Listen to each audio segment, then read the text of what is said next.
আল্লাহ তাআলা কেন লূত আলাইহিস সালামের কওমের শহরটাকে উল্টে দিলেন? অন্য কোনো জাতিগোষ্ঠীকে তো আল্লাহ তাআলা এইভাবে উল্টানো শাস্তি দেননি। এর কারণ হচ্ছে তারা আল্লাহ তাআলার দেয়া যে প্রাকৃতিক সিস্টেম এটাকে উল্টে দিয়েছিল। কারণ আল্লাহ তাআলার দেয়া প্রাকৃতিক বিধান হচ্ছে নারী আকৃষ্ট হবে পুরুষের প্রতি, পুরুষ আকৃষ্ট হবে নারীর প্রতি। একজন পুরুষ বিবাহ করে একজন নারীর সঙ্গ পেয়ে তার সংস্পর্শে যেয়ে সে তার ডিজায়ারকে ফুলফিল করবে। এটা হচ্ছে প্রাকৃতিক নিয়ম, একটা ন্যাচারাল ল। তারা আল্লাহর দেয়া এই ন্যাচারাল ল প্রাকৃতিক নিয়মকে যেহেতু উল্টে দিয়েছে, সেজন্য আল্লাহ তাআলা তাদের শহরকে উল্টে দিয়ে এই কঠিন শাস্তির মুখোমুখি করে তাদেরকে মৃত্যুমুখে পতিত করেছেন। সাইয়্যিদুনা লূত আলাইহিস সালাম আল কোরআন আল কারীমে বর্ণিত ২৫ জন নবীদের মধ্য থেকে তিনি অন্যতম একজন নবী। তিনি ছিলেন সাইয়েদনা ইব্রাহিম আলাইহিস সালামের ভাইয়ের ছেলে, অর্থাৎ আপন ভাতিজা। সাইয়েদনা ইব্রাহিম আলাইহিস সালাম ইরাকের বাবেল শহর থেকে যখন ফিলিস্তিনে হিজরত করেন, লূত আলাইহিস সালামও সাথে, সাথে উনার সাথে হিজরত করেছিলেন। এবং তিনিই কেবল একমাত্র মানুষ যিনি বাবেলের অধিবাসীদের মধ্য থেকে তার আপন চাচা সাইয়েদনা ইব্রাহিম আল খলিলের উপর ঈমান এনেছিলেন। আল্লাহ তাআলা বলছেন ফাআমানা লাহু লূত। ইব্রাহিম আলাইহিস সালামের উপর কেউ ঈমান আনেনি, কেবলমাত্র লূত আলাইহিস সালাম ছাড়া। ওয়াকালা ইন্নী মুহাজিরুন ইলা রাব্বি। আর ইব্রাহিম বললেন যে আমি হিজরত করব আমার রবের দিকে বা রবের আদেশে ফিলিস্তিন ভূখণ্ডে। লূত আলাইহিস সালামও সাথে, সাথে উনার সাথে হিজরত করলেন। পরবর্তীতে কিছুদিনের মধ্যেই আল্লাহ তাআলা লূত আলাইহিস সালামকে নবুয়ত দান করলেন এবং আল্লাহ তাআলা প্রত্যাদেশ করলেন যে হে লূত, তুমি তোমার চাচার সাথে আর ফিলিস্তিন থাকা চলবে না। তোমাকে নবুয়ত দিয়ে ফিলিস্তিনের পাশেই জর্ডান এলাকাতে আমি প্রেরণ করছি। সেখানে কয়েকটি শহর আছে, তার মধ্যে থেকে অন্যতম শহর হচ্ছে সাদুম শহর বা সাদুম গোষ্ঠী। সেখানে তুমি যে দাওয়াত দিবে। এবং আল্লাহ তাআলার আদেশ পাওয়ার সাথে সাথেই আপন চাচা সাইয়েদনা ইব্রাহিম আলাইহিস সালামের কাছ থেকে বিদায় নিয়ে আল্লাহর নবী লূত আলাইহিস সালাম জর্ডানে চলে গেলেন। সেখানে সাদুম সহ আরো ৫টি বড় বড় শহর ছিল। কোরআন আল কারীমে এই ৫টি শহরের সমষ্টিকে একসাথে আল মুতাফিকা বলা হয়েছে। আল মুতাফিকা শব্দের অর্থ হচ্ছে উল্টানো শহর বা উল্টানো জনপদ। ওই এলাকার লোকদের পাপের কারণে আল্লাহ তাআলা এই ৫টি শহরকে একসাথে উল্টে দিয়েছিলেন। এজন্য এই ৫টি শহরকে একসাথে বলা হয় আল মুতাফিকা। আল্লাহ তাআলার আদেশ পেয়ে সাইয়্যিদুনা লূত আলাইহিস সালাম যখন জর্ডানের সাদুম এরিয়াতে গেলেন, তিনি দেখলেন যে সেখানকার লোকজনদের মধ্যে মোট ৩টি মন্দ চারিত্রিক বৈশিষ্ট্য রয়েছে। ১ নম্বর হচ্ছে তারা সমকামিতার চর্চা করত, অর্থাৎ সেম সেক্সের প্রতি অ্যাট্রাক্টেড ছিল, পুরুষ হয়েও পুরুষের প্রতি যৌন আকর্ষণ বোধ করত।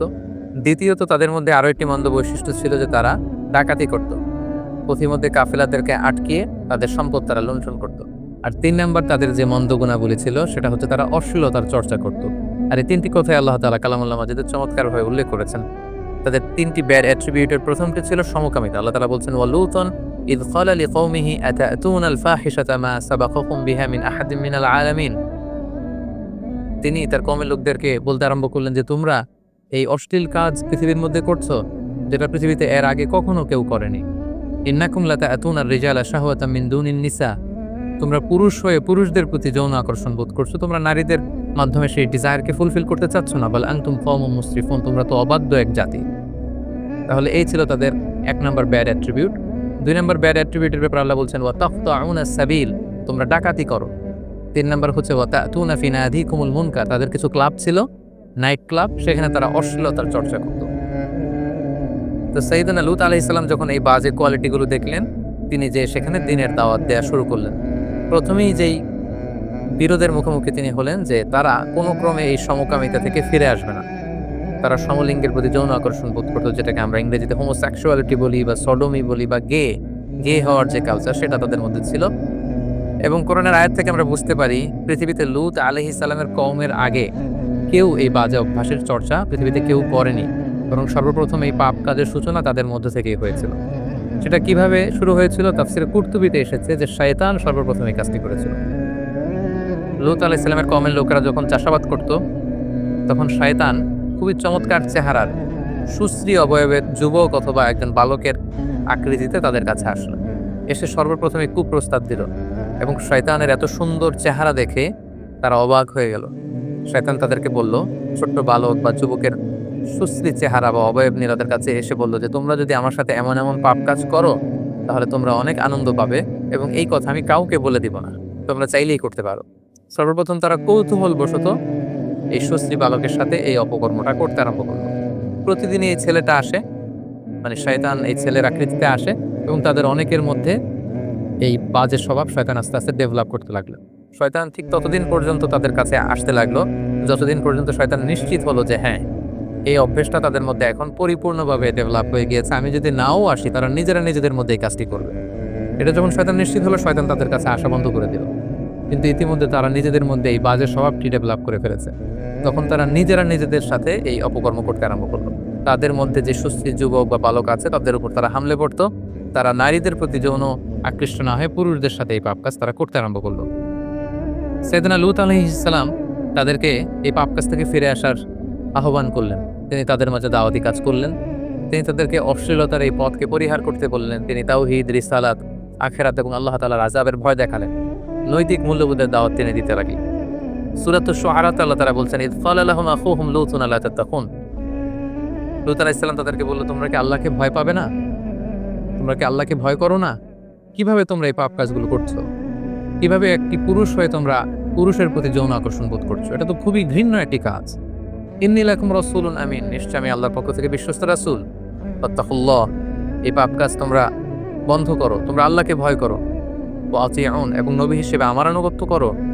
ওমা আসআলুকুম আলাইহি মিন আজর ইন আজরিয়া ইল্লা আলা রাব্বিল আলামিন। এই যে দাওয়াতি কাজ করছি, আমি তো কোনো প্রতিদান চাচ্ছি না, বরং আমি প্রতিদান চাই আল্লাহ তাআলার কাছে। সূরা শুআরা আল্লাহ তাআলা আবার বলছেন, ক্বালা ইন্নী লিআমালিকুম মিনাল ক্বালিন। লূত আলাইহিস সালাম বললেন, তোমরা যে এই অপকর্ম করছো, এই হোমোসেক্সুয়ালিটির এই প্র্যাকটিস যে করছো, এটার সমালোচনা, এটার বিরোধিতা, এটা আমি করেই যাব যতদিন না তোমরা ক্ষান্ত হও। সাইয়েদনা লূত আলাইহিস সালাম এভাবে তাদেরকে বুঝাতে লাগলেন, কল্যাণের পথে তাদেরকে আহ্বান করতে লাগলেন। লূত আলাইহিস সালামের দাওয়াতের ফলে তাদের কওমের পক্ষ থেকে, জাতিগোষ্ঠীর পক্ষ থেকে রেসপন্স কি ছিল আমরা যদি খেয়াল করি, তাহলে দেখব যে আল্লাহ তাআলা বলছেন, ক্বালু লা ইন লাম তানতাহি ইয়া লূতু লাতাকুনান্না মিনাল মুখরাজিন। অর্থাৎ তারা বলতে আরম্ভ করলো, হে লূত, তুমি যদি এই দাওয়াতি কাজ না থামাও তাহলে এই এলাকা থেকে আমরা তোমাকে বের করে দেব। মনে রাখো, তুমি কিন্তু এই এলাকার লোক নও, তোমার বাড়ি হচ্ছে ইরাকের বাবেলে, সেখান থেকে গিয়েছো ফিলিস্তিনে, ফিলিস্তিন থেকে উড়ে এসে জুড়ে বসেছো আমাদের এই জর্ডান এলাকায়, আর আমাদেরকে তুমি নীতি কথা শেখাচ্ছ। আমাদের চাহিদা যদি তুমি পূরণ করতে না দাও, এলাকা থেকে বের করে দেবো তোমাকে। ক্বালু আখরিজুহুম মিন ক্বরিয়াতিকুম ইন্নাহুম উনাসুন ইয়াতাতাহহারুন। পাশাপাশি যারা লূত আলাইহিস সালামকে সাপোর্ট দিত, তারা বলল যে আপনারা লূতকে এলাকা থেকে বের করে দেন, এখান থেকে বহিষ্কার ঘোষণা করুন। নিজেরাও হুমকি দিতে লাগলো, অন্যদেরকেও তারা উস্কানি দিতে লাগলো। এক পর্যায়ে লূত আলাইহিস সালাম বললেন যে তোমরা যদি না থামো, যে কোনো মুহূর্তে আযাব এসে, গজব এসে তোমাদেরকে ধ্বংস করে দিবে। এবং মনে রাখো, আল্লাহর গজব কিন্তু অত্যন্ত, আযাব কিন্তু ভয়ঙ্কর। তিনি সব সময় আযাব দেন না, কিন্তু যখন আযাব দেন তিনি আযাব দেওয়ার মতনই দেন। ক্বালু উতিনা বিআযাবিল্লাহি ইন কুনতা মিনাস সাদিকিন। আযাবের কথা যখন লূত আলাইহিস সালাম বলে ভয় দেখালেন, তারা বলল, পারলে আযাব নিয়ে আসো, আমরা এই সমকামিতার চর্চা বন্ধ করব না। তোমার আল্লাহ যদি সত্যি হয়ে থাকে, পারলে আযাব দেখাও। সাইয়েদনা লূত আলাইহিস সালামের স্ত্রীর ব্যাপারে কোরআনে এসেছে, সাইয়েদনা লূত আলাইহিস সালামের স্ত্রী ওনার উপর ঈমান আনেননি, বরং সাইয়েদনা লূত আলাইহিস সালামের স্ত্রী সেই পাপাচারী লোকদের সহযোগী ছিল। সূরাতুত তাহরিম আল্লাহ তাআলা বলছেন, দরাবাল্লাহু মাসালান লিল্লাযীনা কাফারু ইমরাআতা নূহ ওয়া ইমরাআতা লূত। নূহ আলাইহিস সালামের স্ত্রী আর লূত আলাইহিস সালামের স্ত্রী, তাদের দৃষ্টান্ত দিয়ে আল্লাহ তাআলা বলেছেন যে তারা কুফরি করেছে, তারা কাফের নারীদের আদর্শ, তারা বিশ্বাসী ছিল না। আল্লাহ বলছেন, কানাতা তাহতা আবদাইনি মিন ইবাদিনা সালিহাইন। আমার দুজন প্রিয়ভাজন নেককার বান্দাদের স্ত্রী হয়েও তারা ঈমান আনতে পারেনি। ফাখানাতাহুমা, তারা খেয়ানত করেছে। কোন ধরনের খেয়ানত? তারা ঈমান আনেনি। তারা কিন্তু চারিত্রিক দিক থেকে খারাপ নারী ছিল না, অশ্লীলতার সাথে পৃথিবীর কোনো নবীর স্ত্রীরাই জড়িত ছিল না। এখানে খেয়ানত দ্বারা উদ্দেশ্য হচ্ছে, মুফাসসিরিন ইকরাম বলেছেন, তারা ঈমান আনেনি। নবীর স্ত্রী হিসেবে তাদের জন্য আবশ্যক ছিল যে তারা ঈমান আনবে, কিন্তু তারা ঈমান আনেনি। বরং লূত আলাইহিস সালামের স্ত্রী গোপনে গোপনে লূত আলাইহিস সালামের তথ্য ওই এলাকার পাপাচারী লোকদের কাছে সরবরাহ করত। সাইয়েদনা লূত আলাইহিস সালাম দাওয়াত দিতে দিতে যখন ক্লান্ত হয়ে পড়লেন, তিনি আল্লাহর কাছে অবশেষে বললেন, রব্বি নাজ্জিনি ওয়া আহলি মিম্মা ইয়ামালুন। হে আল্লাহ, আমার চোখের সামনে তারা এই পাপ কাজগুলো করছে জর্ডানে, আমি এত বলেও তাদেরকে থামাতে পারছি না। পুরুষে পুরুষে তারা অপকর্ম করছে, তাদের নাইট ক্লাবগুলোতে এই বাজে কাজের সয়লাভ। আল্লাহ, আপনি আমাকে বাঁচান, আমাকে, আমার পরিবারকে বাঁচান। তারা এই পাপ কাজ করছে, তাদেরকে আপনি থামান। আল্লাহ তাআলা তখন তাদেরকে শাস্তি দেওয়ার মনস্থির করলেন। তিনি আদেশ জারি করলেন যে লূত আলাইহিস সালামের কওমের উপর বিশাল শাস্তি দেয়া হবে, এবং এটা জানানোর জন্য আল্লাহ তাআলা একদল ফেরেশতাকে পাঠালেন। তারা প্রথমে ইব্রাহিম আলাইহিস সালামের কাছে যে ইব্রাহিম আলাইহিস সালামের সন্তান ইসহাকের সুসংবাদ দিল, সেটা দিয়ে তারা লূত আলাইহিস সালামের কাছে ফিরে আসলো। এবং ফিরে এসে তারা অনিন্দ্য সুন্দর নওজোয়ানের রূপে, সুন্দর যুবকের চেহারা নিয়ে তারা লূত আলাইহিস সালামের কাছে মেহমানের ছদ্মবেশে আগমন করলো। লূত আলাইহিস সালামের স্ত্রী যখন দেখলো যে কিছু যুবক, সুন্দর সুশ্রী চেহারার যুবক এসেছে, তিনি গোপনে এলাকার ওই পাপী লোকদের কাছে এই তথ্য সরবরাহ করে দিলেন যে তোমরা যেহেতু সুশ্রী অবয়বের যুবক এবং বালকের খোঁজে সবসময় থাকো, কিছু যুবক মেহমান হয়ে আমার স্বামী লূতের বাড়িতে এসেছে, তোমরা এখানে এসে হামলা দিতে পারো। এই ব্যাপারটা খুব চমৎকার ভাবে আল্লাহ তাআলা কালামুল মাজিদে ইরশাদ করছেন, ওয়ালাম্মা জাআত রুসুলুনা লূতান সিআ বিহিম ওয়া দাqa বিহিম দারআ ওয়া ক্বালা হাদা ইয়াউমুন আসীব। অর্থাৎ আমার ফেরেশতারা যখন লূত আলাইহিস সালামের কাছে সুন্দর চেহারা নিয়ে আগমন করলো, লূত আলাইহিস সালাম তো ভয় পেয়ে গেলেন। তিনি বললেন, হায় রে, আজকের দিনটা তো বড্ড কঠিন হবে, কারণ এত সুন্দর যুবক তারা যে আমার বাড়িতে মেহমান হয়ে এসেছে, সাদম এলাকার পাপাচারী, অন্যায়কারী, হোমোসেক্সুয়াল প্র্যাকটিস যারা করে, তারা যদি এটা জানে, আমার কাছ থেকে তাদেরকে ছিনিয়ে নেওয়ার জন্য তো আপ্রাণ চেষ্টা করবে। আজকের দিনটা বড্ড কঠিন হবে। ওয়াজাআহু কওমুহু ইউখরাউনা ইলাইহি ওয়া মিন ক্বাবলু কানু ইয়ামালুনা সাইয়্যাত। যারা এই পাপ কাজে অভ্যস্ত ছিল, তারা হুমড়ি খেয়ে লূত আলাইহিস সালামের বাড়িতে হামলে পড়লো। চারদিক থেকে তারা আক্রমণ চালানো শুরু করলো, যে কোনো মূল্যে তারা ছিনিয়ে নেবে। লূত আলাইহিস সালাম উপায়ান্তর না দেখে ক্বালা ইয়া কওমি হাউলাই বানাতি কুননা আতহারু লাকুম। তিনি অত্যন্ত অসহায়, আকুতি এবং কাকুতি মিনতি জানিয়ে বলল, হে আমার এলাকার লোকেরা, আমার মেহমানদের গায়ে হাত দিও না। এই যে দেখো, আমার ঘরে কিছু মেয়ে আছে, তারা তোমাদের জন্য পবিত্র। আমার মেয়েদেরকে নিয়ে যাও, তাদেরকে বিয়ে করো এবং তাদের মাধ্যমে তোমরা তোমাদের যৌন চাহিদাকে নিবারণ করো, কিন্তু আমার মেহমানকে অপদস্থ করো না। ওয়ালা তুখজুনি ফি দয়ফি, আমার মেহমানদেরকে অপদস্থ করো না। আলাইসা মিনকুম রাজুলুন রশীদ, তোমাদের মধ্যে কি একজনও ভালো লোক নেই? একজন নবী কতটা অনুনয়ের স্বরে, কতটা বিপদে পড়লে এই ধরনের স্টেটমেন্ট দিতে পারেন। ক্বালু লাকাদ আলিমতা মা লানা ফি বানাতিকা মিন হক। তখন এলাকাবাসী বলল, হে লূত, তুমি তো আগে থেকে ভালো করেই জানো তোমার মেয়েদের প্রতি আমাদের কোনো আকর্ষণ নেই। নাউযুবিল্লাহ। ওয়া ইন্নাকা লা তা'লামু মা নুরিদ, আর আমরা যে কি চাই, আমরা কিভাবে আমাদের ডিজায়ারকে ফুলফিল করতে চাই, এটা তুমি ভালো করেই জানো। আমরা তোমার মেহমানদেরকে ছিনিয়ে নিতে এসেছি, তোমার মেয়েদের জন্য আসিনি। ক্বালা লাউ আন্না লি বিকুম কুওয়া আও আওয়ি ইলা রুকনিন শাদীদ। আফসোস করে লূত আলাইহিস সালাম বললেন, হায় রে, কোনো একটা সাহায্যকারী যদি আমার থাকতো, যে আমাকে সাহায্য করবে, যার কাছে আমি আশ্রয় নিব। আল্লাহর পাঠানো ফেরেশতারা যারা যুবকের আকৃতিতে এসেছিল, ওনারা যখন দেখলেন যে লূত আলাইহিস সালাম অত্যন্ত দুশ্চিন্তা ফিল করছেন, তিনি পেরেশান হয়ে উঠেছেন, ওনাকে সান্ত্বনা দেওয়ার জন্য ক্বালু ফেরেশতারা বলল, ইয়া লূত, হে আল্লাহর নবী লূত, আমরা কিন্তু সাধারণ যুবক নই।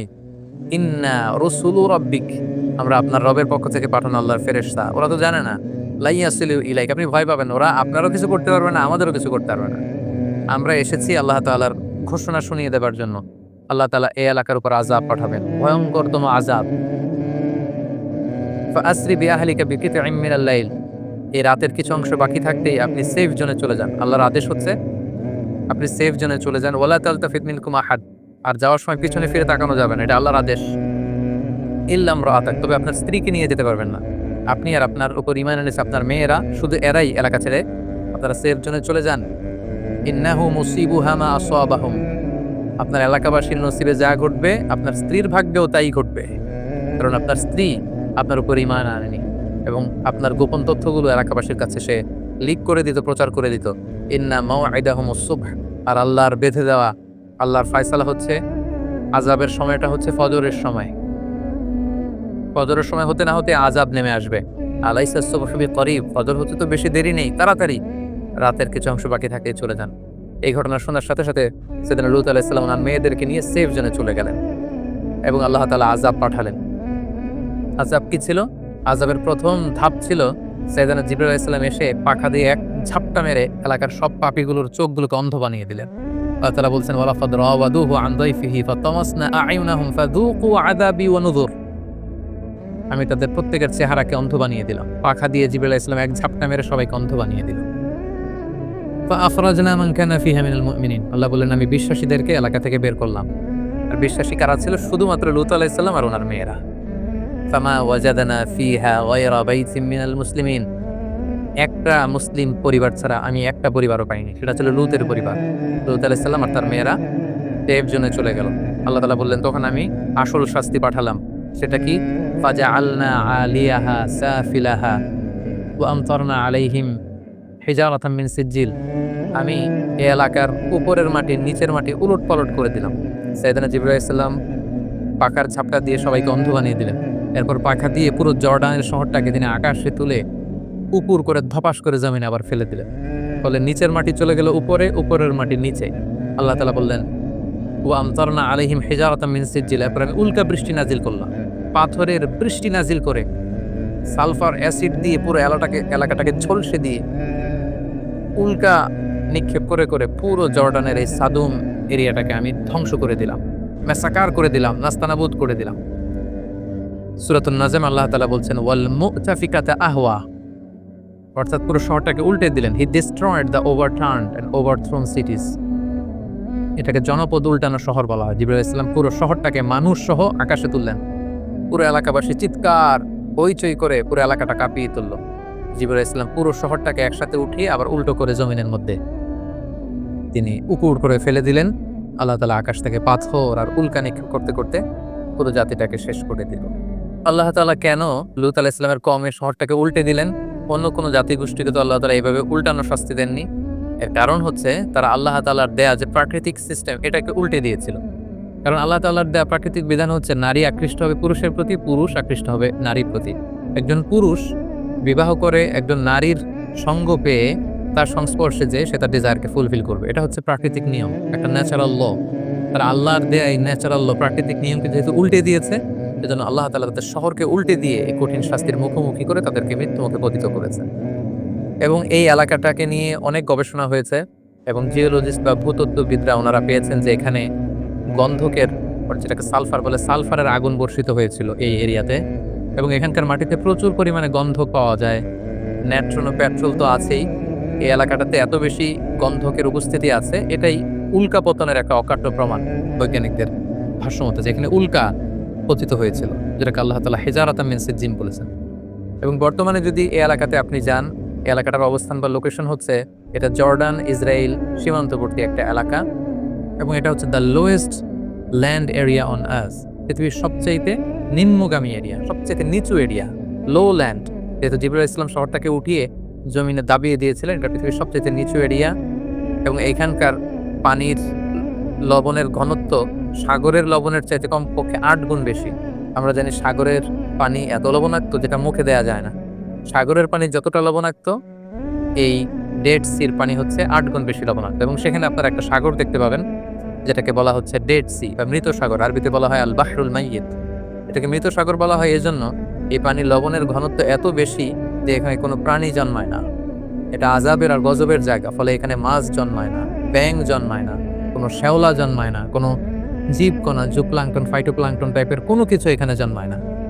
বরং এখানে লবণের ঘনত্ব, ডেন্সিটি এত বেশি, কোনো মানুষ সেখানে পড়ে গেলে ডুবেও না, তারা সেখানে ভেসে থাকতে পারে। এটা আযাব আর গজবের জায়গা।